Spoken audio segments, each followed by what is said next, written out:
Hey guys, NosferKitty here, and I am back with Red Embrace Hollywood. For those of you who are new here, I played the demo of this back when the channel was still Melancholy Gaming. I'll link the demo thingy to the, in the bottom, the playlist for that. And I was planning on maybe just kind of rushing ahead and going to where I left off, but there's no fun in that. So we're just gonna start. No, one hair black, one. That's cute. I know they changed all of this. I'm not gonna lie to you. I already did a quick run through and the game crashed. So, do I have better lips? Nope, just that. I want that one. This 2, 3. This 1, 2, 3, and eyeshadow. And then next. Our name is Kali. What do you want to be called? She and her? My personal pronouns are she, her, or they, them, because they are. So, a skip intro. Oh. Oh, that's right. No, we're not gonna skip the intro because I gotta do the building thing. I gotta do that. So, we're gonna read this again. Everyone comes to Hollywood for a reason. Saints, sinners, artists, anti-artists, and all of the beautiful people in America. On September 24th, 1996, I became one of those people. But why did I go to Hollywood? To become a legend. Oh, it keeps your... Oh, cool, it does keep your answers. Okay. Oh, fuck, you dumbass. I apologize, I should have read that. Anyway, I had a dream to get my name on everyone's lips. Even if I wasn't quite sure how to do it yet. Of course, that was just the reason why. The how, that was something different. I came to Hollywood as a rebel making waves. I'd always done my own thing, had my own style, fought for my own ideals. Back in my hometown, it got me plenty of attention, but not enough. The world was ready for a change, and I was ready to set it in motion, no matter the cost. Again, I apologize. It's a little jerky. I don't know why. My computer's a piece of shit. I can't remember if it was like this before, but eh. For 2 weeks, I prowled around the Sunset Strip learning the ins and outs of Hollywood. Each night, I felt my dreams getting closer, more real. The glittering celebrity world was opening its doors to me, beckoning me inside. Until 2 weeks later, on October 8th, when it happened.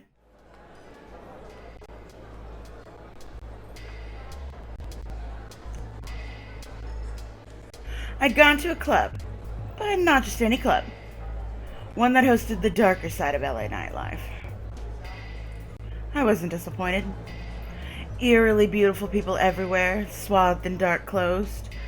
Slow, hypnotic music, the rattling of dancers in cages. Something felt different about this place. It wasn't just another club. No, it felt more like another world. Oppressive, seductive, terrifying. To calm my nerves, I approached the bar to order my favorite drink. Excuse me. Something strong, spicy, and colorful. I don't think color would work for me, but spicy and strong works. It was delicious, but I didn't get more than a few seconds to enjoy the taste. When I looked up, someone down the bar was staring at me intently. A tall, dark-haired man dressed in all black, his gaunt face matched by a skull-piercing stare. After a few moments, he stalked closer, only stopping when his chest nearly touched mine. But it didn't feel like a pickup. Not even like bold flirting. Suddenly, I knew I was in very real danger. And yet, as I stared at my own reflection in his dilated pupils, I realized I couldn't move. I was completely hypnotized by the beastly look in his eye. I swallowed in fear. But my curiosity only flared higher. There was something mesmerizingly inhuman about his gaze, and I felt like prey before a predator. Something I had never truly felt before. It was more fascinating than I wanted it to be. Sinking his long nails against my shoulder, the man led me towards the filthy hallway with its filthier bathrooms. Wild moans and the wheezing of people who had sniffed too many drugs leaked from under the doors, along with the weak fluorescent light. But I didn't have much time to appreciate the cinematic moment. Ooh. Ah, this is where it freaked out last time. Okay. I don't know what it has against like transition scenes, but it freaks out. The man grabbed my hair and pushed me against the wall, which was full of posters for bands that nobody cared about. "I'm going to change your life forever, but you'll never learn my name," he whispered. "How does that make you feel?" "Everybody thinks I'm crazy. And maybe I am." As those low words rumbled in his throat, he smiled. And two long, cruel fangs glimmered between his lips. Fangs? No, they couldn't be real. And yet, for some horrible reason, I knew they were. In that moment, I suddenly felt full of lust, babe. Full of lust. I trembled with excitement. This had always been my fantasy. I didn't care if it was only a wet dream. I wanted to be enthralled, drained, ravished. And again, I'm going to point this out. The fact that the people that made this game had to redraw this like probably 1,000 times just amazes me. Just amazes me. And then I felt the bite. An agonizing pain ripped through me, searing into my neck, spreading through my whole body. I couldn't make a sound. I couldn't do anything except stand still, just like a deer in headlights. Yup. But slowly, the pain started to melt away. Warm, euphoric tingles bubbled through my neck and down my spine. I let out a low moan before I could stop it, but the sound just blended into the murky background of music and laughter. It was better than anything. Better than sex, better than drugs, better than money or love or fame. And yet, it felt like all of those things rolled up into one sensation. His icy hands and lips pulled me down into this incredible euphoria until my body couldn't take it anymore. I felt the blood draining from my veins, my breathing coming to a halt, my heart finally stopping. I realized what was happening, but I was too drowned in pure, mindless bliss to even care. I was dying. Was I dead? Drink. Something pressed against my lips. A metallic liquid dripped down my throat, sending a jolt through my body.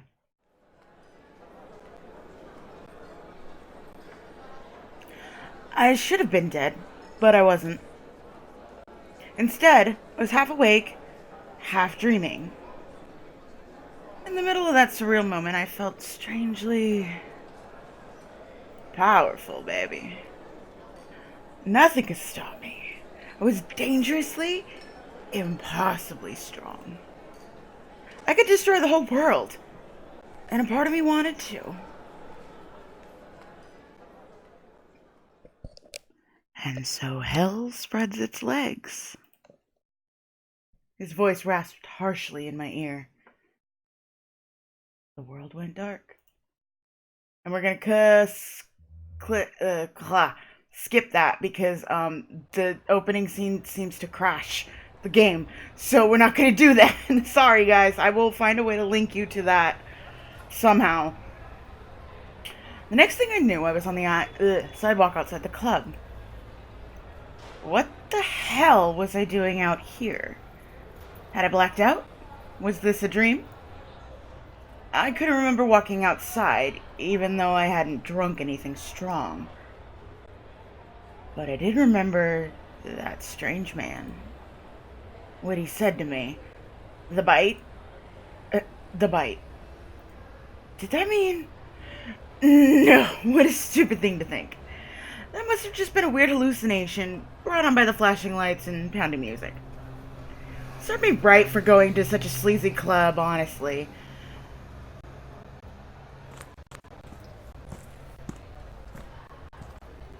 I stumbled through the streets, fighting the urge to stop and vomit. I could feel my skin growing cold. My mouth was dry and I didn't need to breathe. But at the same time, all my senses seemed oddly sharper. I do need to point this out. How do you smell without breathing? Can we point this out and finally talk about this? How do you smell when you cannot breathe? Because those two things are kind of hand in hand and it's quite important. I've never understood that. How? I mean, I'm fully aware that vampires, okay. We're gonna pause this real quick here. We're gonna stop and talk for a minute. Oh, I guess that's just how that works. We're gonna stop and talk for a minute. I'm fully aware that when people use dead vampires, because I don't use dead vampires when I write my own vampires, because I'm picky and I don't like dead things. They apparently still have the ability to fill their lungs, but they're not technically breathing. I don't understand how this works. Y'all? I mean, it's the same, I guess the same could be said for, the whole sex thing. But anyway, we'll discuss this on a stream or something. Anyway. I could smell a discarded cigarette from half a block away. Make out the fine print on a distant poster, and even hear the lewd whispers of a couple down the street. I felt like a wild animal thrown into the middle of a freeway, completely overwhelmed. No, none of this was possible. There had to be some other explanation. Vampires didn't exist. But if they didn't exist, then what was I becoming? By the time I rounded the corner to an alleyway, I was ready to slump down and curl up until I figured out what the hell was going on. But as soon as the alleyway came into view... Hello? Marcus! Hi! I said this before when I tried the first... Ooh, I like your music, sweetie. I said this before when the intro, before the game crashed the first time. Anybody with an old school Davey Havoc crush, that's Marcus. I saw someone standing there, watching me. Not just watching. It seemed more like he was waiting for me. Really like this music. He took a deep breath, slowly shaking his head. Hello? Thank you. You smell fresh. If I strain my ears, I can almost hear water dripping back to the Baptist. Oh, that's right. He's the Southern Baptist preacher man. I can't do that fucking accent right now. Sorry. If I strain my ears, I can almost hear water dripping back to the baptismal font. The man's deep voice was accented with an aristocratic southern drawl, each word slow and emphatic. God, this music's pretty. His manner of speech reminded me of a preacher, melodic and a little theatrical. But almost instantly I sensed that something about him was different. Wrong, somehow. Who the hell are you? Oh, we're not in hell yet, sister. Why, this is purgatory. At least get the zip code right. I like Marcus, but Randall has my whole heart. Sorry. I can't wait to get to Randall. A knowing smile stretched over his lips, and he adjusted his sunglasses smugly. It's gonna freak out every single time there's an adjustment, I guess, so. Now, as for introductions, I am the Grandmaster who plays blindfolded. That cut on your hand you don't remember getting, that scratched out face on the yearbook photo. They call me Marcus, and I'm happy to join you for the best and worst night of your life. Oh, of your existence. Excuse the hell out of me. After tipping an imaginary hat to me, he flashed a wide grin, and I glimpsed two small white fangs shining in the light. Stop making them move because it fucks up my computer. No need to mention your own name, Callie, so don't worry. I know exactly who you are. And now you're one of us. A night stalker, a bloodsucker, an overblown myth hiding a horrible monster. Let's see, a night stalker, bloodsucker, Nosferatu. What was the whole line in The Lost Boys? I've seen that movie like 1,000 times. You're a vampire, sister. Welcome to the Valley of Death. Stop bullshitting me and tell me the truth. The truth's a rare, valuable commodity, so I don't blame you for doubting what I say. How about this? Put your hand over your heart and tell me if it beats. There you go. Isn't that strange? If I could pull a prank like this, I do believe I'd pull it on my Madonna or the president, not on you. No offense, of course. Oh god, I just realized I've pulled out my fucking Colonel Sanders voice! Oh no! He's like, why does Marcus sound so familiar to me? It's because it's Colonel Sanders. Oh no! Oh god! Anyway, my brain didn't feel like it could process what Marcus was saying. Everything made sense, but at the same time, it all just seemed too insane to be real.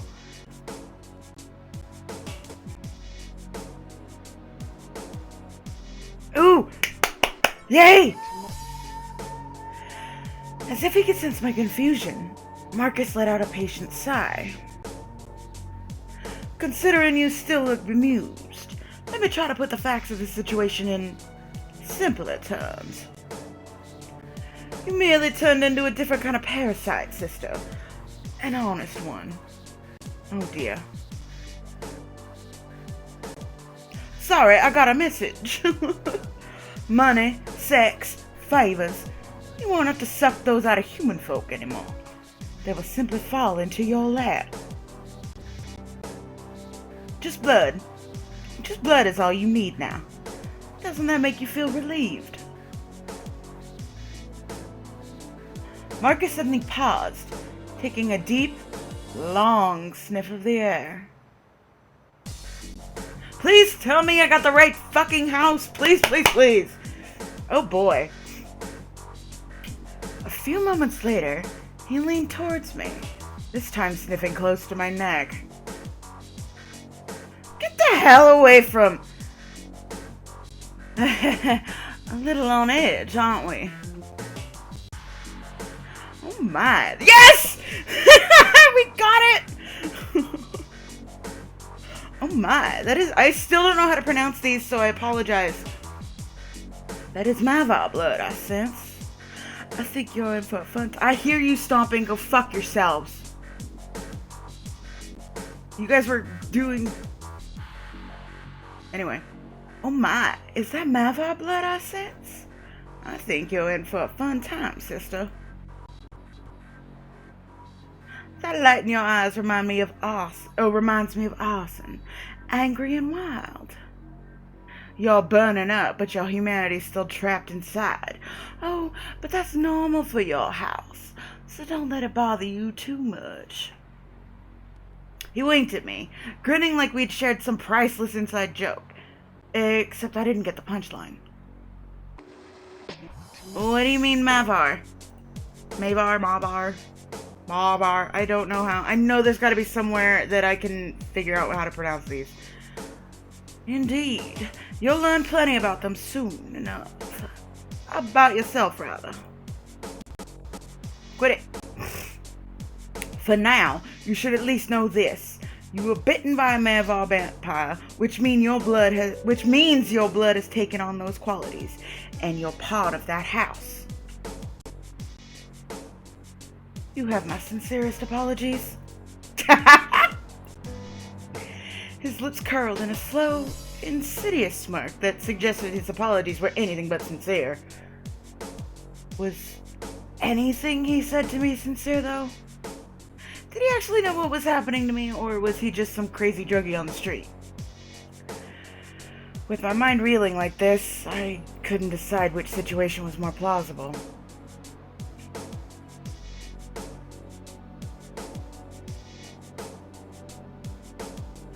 Alright, I do believe that's enough. Before you get into any trouble, there's someone you need to meet.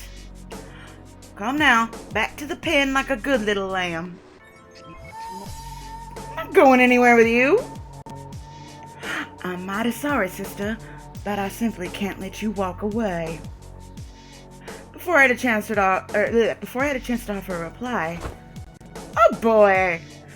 Marcus grabbed my shoulders, pulling me forcefully towards the street. My cry was met with only silence, which just worried me more. When we reached the street a few moments later, I noticed a black sedan parked in front of us. It hadn't been there when I walked by earlier. Don't worry, my dear. We wouldn't dream of making you ride in anything but luxury. His voice drawled in my ear, ringing with amusement as he opened the backseat door. We? Who is we? Oh, you'll see soon enough. Without further ceremony, Marcus shoved me inside the sedan, squeezing in behind me. The second he closed the door, the shadowy driver started up the car, and we sped off down the road at an alarmingly fast pace. Ooh, we get to see the inside of the car this time. Pardon me.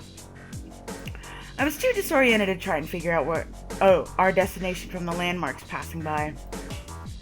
But that didn't keep a sickening sense of anticipation from building in my gut. If there are any questions burning in your mind, now might be the time to ask. Marcus murmured to me from the other seat, his eyes glowing faintly behind their dark lenses. I can't promise you much, let alone the answers, but I figure you deserve some semblance of a welcome. Let it never be said that I am not a gentleman.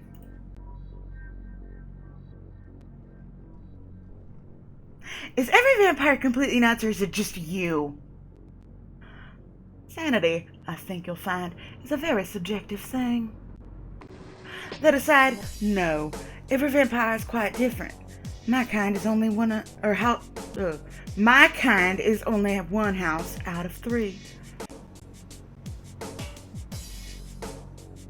Why was I turned into a vampire? You'll have to ask my employer that, I'm afraid. I was probably told the details, but everything in my head sometimes blurs together into one big screaming mass. Were you waiting for me back there? I was indeed. Consider me the bouncer to the eternal party in hell. Right, that's enough. As you say, sister. And since I have a feeling I know where this is going, we're gonna cut it here. I'm already. I know I've already done like the first hour of this, but I don't care. I love this game. I already love this game. Love the demos, so I'm like super excited for the rest of this game. So thank you guys so much for watching. Please leave a like if you enjoyed. If you have any questions, comments, feedback, or any game suggestions, please feel free to leave them down in the comment section below. And I will do what I can about playing certain games, because as you can see, my computer's kind of a piece of shit. And please feel free to subscribe if you're not already, because I would love to have you around. And I will see you all in the next one. Bye-bye.